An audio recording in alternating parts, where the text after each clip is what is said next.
Em relação a também outra coisa que a gente falou, que era a questão do tempo, o capítulo 3 retoma esse tópico, e eu também falei no fim da aula passada que o capítulo 3 provavelmente tem um dos trechos mais citados de todo o livro de Eclesiastes, que é o trecho que fala sobre o tempo. Em Eclesiastes, no capítulo 3, aqui a partir do versículo 1, começa dizendo, né, tudo tem o seu tempo determinado. E é a partir daqui que a gente vai trabalhar e conversar um pouquinho nesse momento. Tempo em Eclesiastes não é sinônimo de abstração. Então essa é a primeira coisa muito importante. Vocês lembram, né? A mentalidade de Eclesiastes está inserida num contexto de não abstração, né? Mas de eu sei que vai parecer contraditório, né? Mas de ideias concretas, né? Porque ideia é uma coisa efêmera, né?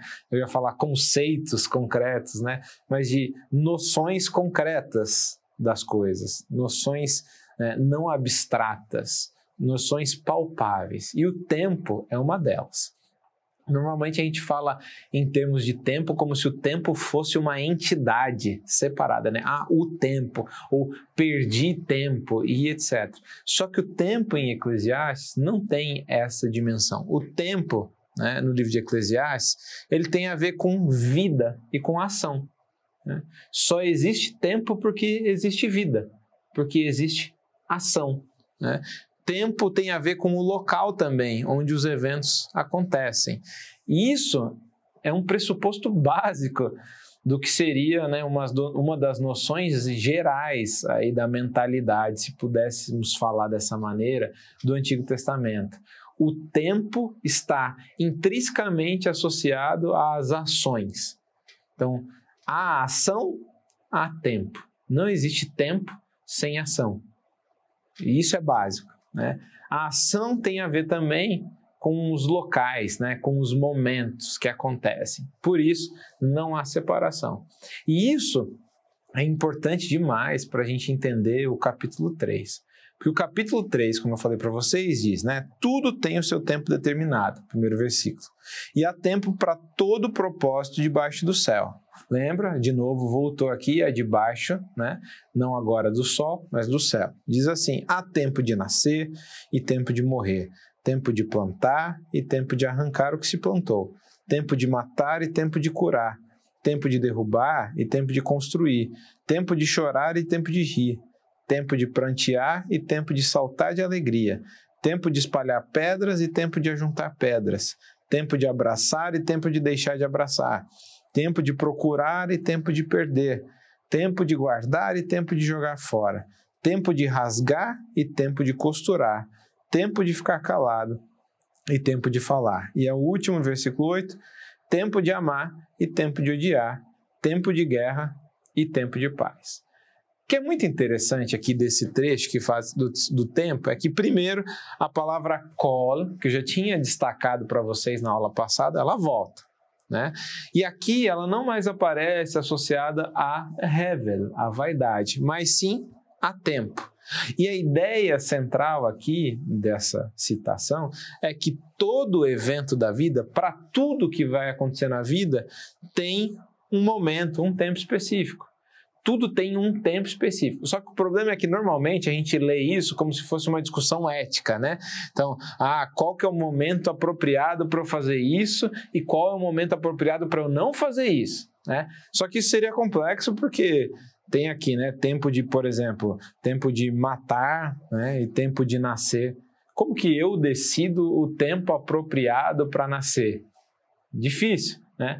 E aí, a partir disso, vários estudiosos vão comentar um detalhe curioso, que a maioria das ações, dos eventos associados aos tempos que são mencionados aqui no capítulo 3, são tempos que não são regulados pelo ser humano. Por exemplo, tempo de nascer. A gente não escolhe quando vai nascer.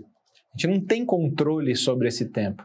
Então parece que a questão aqui do capítulo 3 tem menos a ver com saber a hora de agir, mas mais em assumir que tudo na vida existe um tempo para ela, né? Tudo na vida tem um tempo específico, tem um momento para acontecer. Em outras palavras, tudo, né? Todo evento da vida é dádiva divina. Essa é a lógica por trás dessa situação. Tudo é dádiva de Deus, porque existe tempo para tudo. Se não existisse tempo para tudo, não existiria essas coisas. Então, Deus dá a possibilidade, né?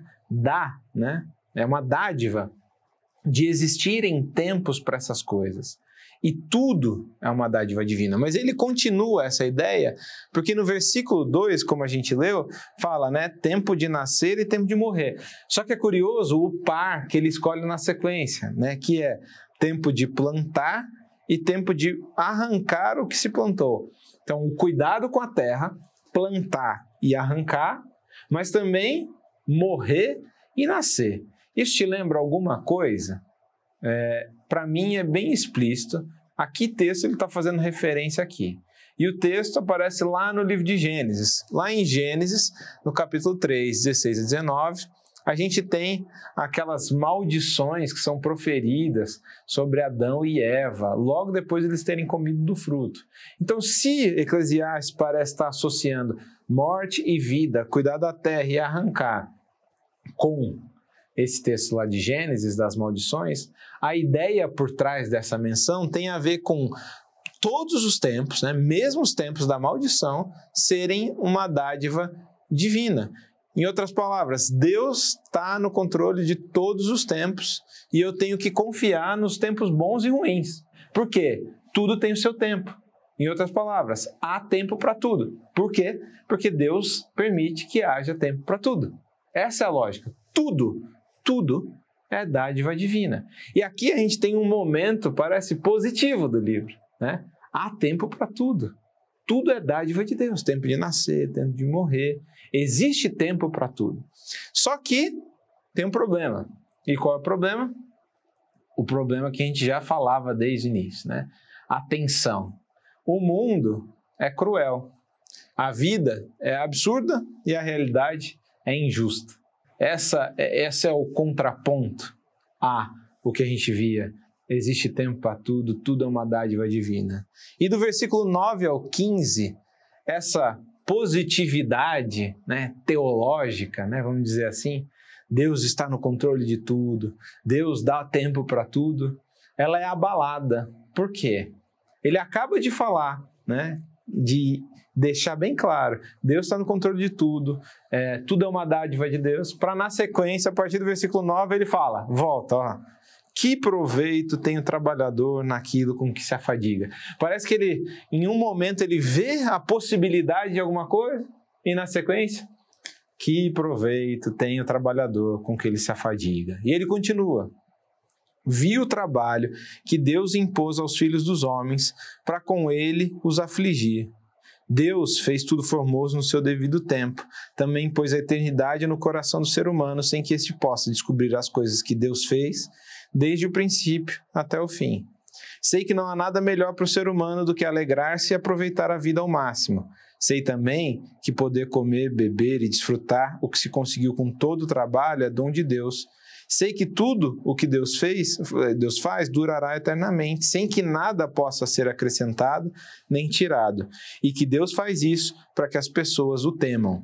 O que é, já foi, e o que será, também já foi. Deus fará vir outra vez o que já passou.